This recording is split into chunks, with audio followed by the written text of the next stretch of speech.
कलाधरावतं सतं विलासिलोकरक्षकं मुदाकरात्मोदकं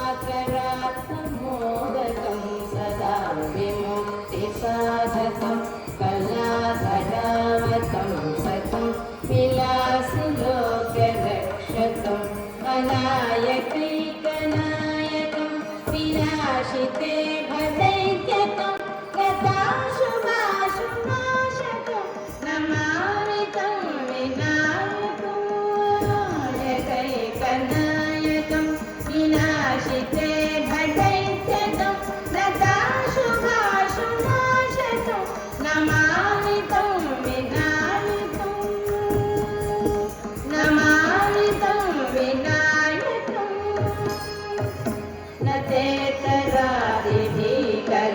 नवोदिताकभास्वरं न मत्सुरारिनिर्जरं न ताधिकापदुद्धरं न चेतरादिभीकरं नवोदिताकभास्वरं न मत्सुरारिनिर्जरं न ताधिकापदुद्धरं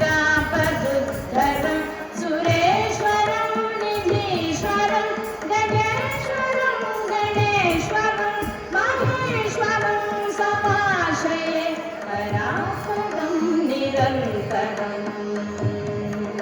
परापरं निरन्तरं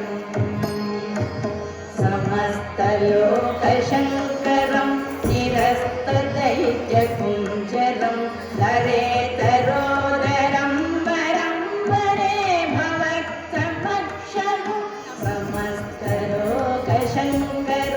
निरस्तदैत्यकुञ्जरं नरेतरोदरं वरं वरे भवत्समक्षरं कृपाकरं क्षमाकरं मुदाकरं यशस्करं मनस्करं नमस्कृतं नमस्करोमि भास्वरं नमस्करोमि भास्वरम्.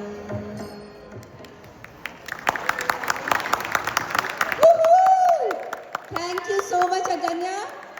Thank you, Lord Ganesha, for his blessings here.